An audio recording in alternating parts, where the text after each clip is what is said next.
മലയാള സിനിമയുടെ 2025 തുടക്കം കലക്കിയോ ഇല്ലയോ? ഒരുപാട് റിലീസുകൾ വന്ന ജനുവരി മാസത്തിൽ എത്രയെണ്ണം ഹിറ്റായി നമുക്കൊന്ന് നോക്കാം. ജനുവരിയിലെ റിലീസുകളെ കുറിച്ച് പറയുകയാണെങ്കിൽ ഒരു ത്രില്ലർ മാസം എന്ന് തന്നെ പറയാം. 4 ത്രില്ലർ സിനിമകളാണ് ജനുവരിയിൽ റിലീസിനെത്തിയത്. ജനുവരിയിൽ ആദ്യ റിലീസായി വന്നത് ടൊവിനോ തോമസിന്റെ ആക്ഷൻ ത്രില്ലർ ഐഡന്റിറ്റി ആയിരുന്നു. ഫോറൻസിക്കിന് ശേഷം അനസ് ഖാൻ, അഖിൽ പോൾ എന്നീ ഇരട്ട സംവിധായകർക്കൊപ്പം ടൊവിനോ വീണ്ടും ഒന്നിച്ച ഐഡന്റിറ്റിയിൽ തൃഷയായിരുന്നു നായിക. വിനയ് റായ്, അജു വർഗീസ്, ഷമ്മി തിലകൻ തുടങ്ങിയവരും കാസ്റ്റിലുണ്ടായിരുന്നു. അത്യാവശ്യം നല്ല ബജറ്റിൽ ഒരുങ്ങിയ സിനിമ മേക്കിങ്ങിൽ ഒരു റിച്ച്നെസ് ഫീൽ ചെയ്തെങ്കിലും തിരക്കഥയുടെ ദൗർബല്യം സിനിമയെ പിന്നോട്ടടിച്ചു. ആവറേജ് അഭിപ്രായം മാത്രം നേടിയ സിനിമ 20 കോടിക്കടുത്ത് മാത്രമാണ് കളക്ട് ചെയ്തത്. ചിത്രം ഒരു ബോക്സ് ഓഫീസ് ഫ്ലോപ്പ് ആയിരുന്നു. തൊട്ടടുത്ത ആഴ്ച ജനുവരി 9-നെത്തിയ രേഖ ചിത്രമായിരുന്നു ഇക്കൊല്ലത്തെ ആദ്യത്തെ ഹിറ്റ്. കിഷ്കിന്ദ കാണ്ഡത്തിന് ശേഷം മറ്റൊരു ത്രില്ലറുമായെത്തിയ ആസിഫ് അലിക്ക് ഇത്തവണയും പിഴച്ചില്ല. മികച്ച അഭിപ്രായം നേടിയ സിനിമ ഡയറക്ട് ചെയ്തത് ജോഫിൻ ടി ചാക്കോ ആണ്. ചിത്രത്തിലെ അനശ്വരയുടെ പ്രകടനം ശ്രദ്ധേയമായി. ആൾട്ടർനേറ്റീവ് ഹിസ്റ്ററി മുന്നോട്ട് വെച്ച ചിത്രത്തിലെ മമ്മൂക്കയുടെ സാന്നിധ്യവും ശ്രദ്ധേയമായിരുന്നു. 50 കോടിക്കടുത്ത് കളക്ട് ചെയ്ത് ഹിറ്റ് സ്റ്റാറ്റസ് നേടിയ ചിത്രം ഇപ്പോഴും തിയേറ്ററിൽ തുടരുന്നുണ്ട്. രേഖാ ചിത്രത്തിന്റെ കൂടെ ഇറങ്ങിയ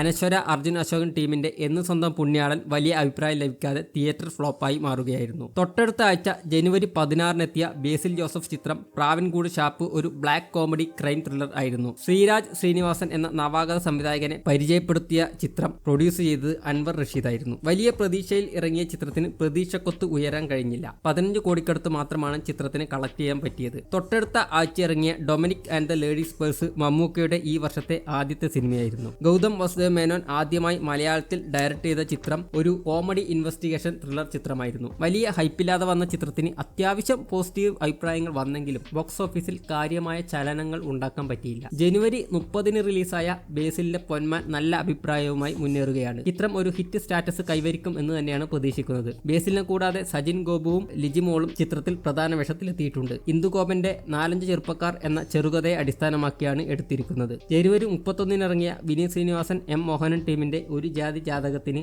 അവറേജ് റെസ്പോൺസ് മാത്രമാണ് ലഭിച്ചത്. ചിത്രത്തിന്റെ ബോക്സ് ഓഫീസ് ഭാവി വരും ദിവസങ്ങളിൽ അറിയാൻ സാധിക്കും. ഈ പറഞ്ഞവ കൂടാതെ ഒരുപാട് ചെറിയ ചിത്രങ്ങളും തിയേറ്ററുകളിൽ എത്തിയിട്ടുണ്ട്. ഇതിൽ നിങ്ങൾ കണ്ട നിങ്ങളുടെ പ്രിയപ്പെട്ട ചിത്രം ഏതാണെന്ന് കമന്റ് ചെയ്യൂ.